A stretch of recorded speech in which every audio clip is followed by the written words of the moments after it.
11.1 নম্বর অঙ্কটা খুব ইম্পর্টেন্ট। এ অনুপাত বি সমান বি অনুপাত সি হলে প্রমাণ করো যে এ বাই সি সমান A square plus B square by B square plus C square.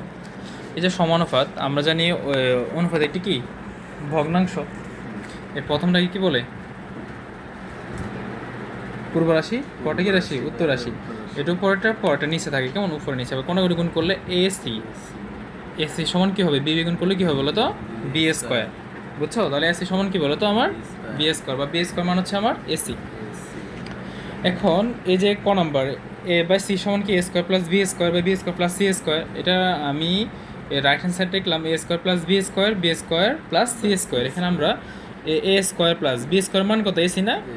B square মান এসি, বি স্কোয়ার মান এসি প্লাস কত বলো তো? C square. এখান থেকে এ কমন যায়, এ যদি কমন যায় তাহলে কি থাকে? এ প্লাস সি।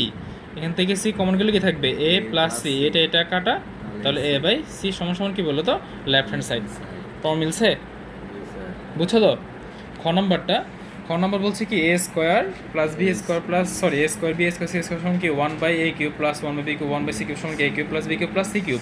আমি এখানে তোমাদের পরীক্ষায় এরকম উল্টা পাল্টা দিয়ে থাকি, এই জন্য আমি এটা অন্যভাবে লিখছি, কেমন? A square plus A square B square C square into কি A inverse cube B inverse cube C inverse cube. সমস্যা নাই, এটাকে কীভাবে ভাঙাবো দেখো। তাহলে A square B square C square inverse মানে কি? ভাগ। 1/a³ 1/b³ 1/c³। দেখো এটা আবার প্রশ্নের মতো হয়েছে, ঠিক না? কিন্তু আমি এটা করলাম যাতে পরীক্ষা এভাবে আসো, তোমরা যাতে কি মানে পারো আর কি, কেমন? এবার আমি যে কাজটা করবো এটাতে গুণ করবো, এটাতে গুণ করলে কি হবে বলো তো? A square B square C square by a³ কি হবে? A square B square C square আর b³ এখানে কি হবে বলো? A square B square C square আর c³। আচ্ছা, যদি এখানে কাটে, কেমন? এখানে স্কোয়ার দুইটা, এখানে কিউব, নিচে থাকে এ আর এখানে কি থাকে?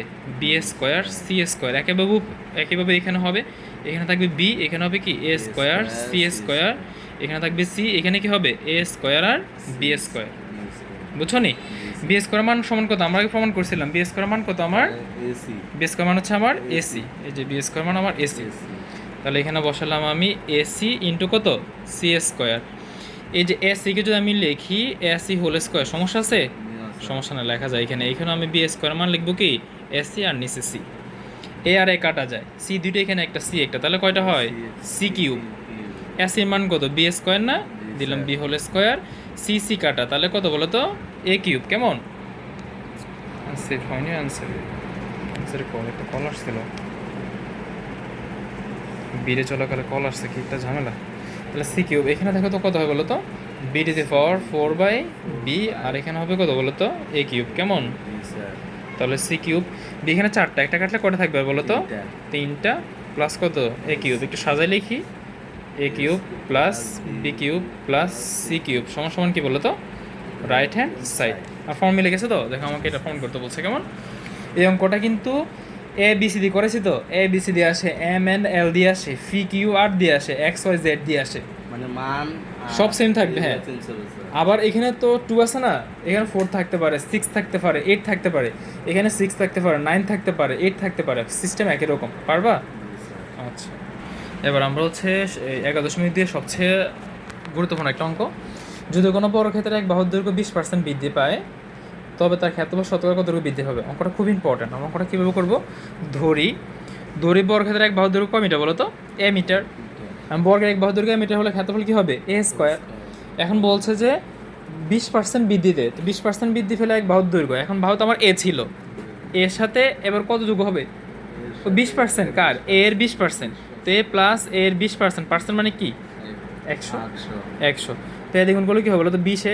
এখানে হচ্ছে লসাগু 100, হর দিয়ে বা ক্লব দিয়ে গুণ নিচে মনে 1 আছে, 1 দিয়ে 100 ভাগ করলে 100, 100কে দ্বিগুণ করলে কী হবে? 100 এ, 100কে 100 দিয়ে ভাগ করলে 1 হবে, আর 20 তাহলে কত? 120 এ বাই 100, কেমন? ভাগ করলে 1.2 আসে।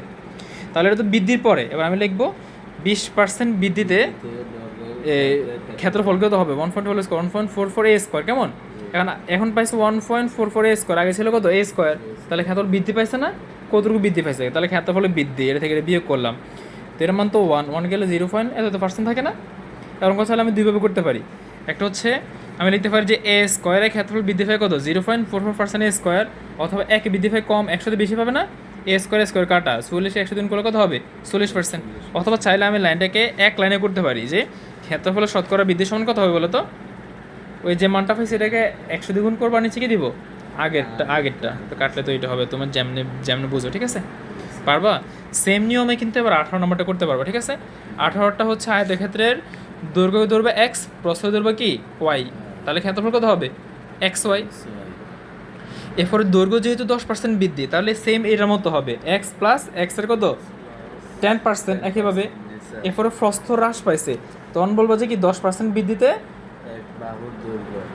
প্রস্থ হবে, তখন কি হবে ওয়াই মাইনাস ওয়াই এ 10%, এটা মাইনাস। এরপরে তুমি ক্ষেত্রফল বের করবা, ক্ষেত্রফল বের করার পরে এখানেও বিয়োগ হবে, বিয়োগ করার পরে সেম একইভাবে এটাও একইভাবে করতে পারবা, কেমন।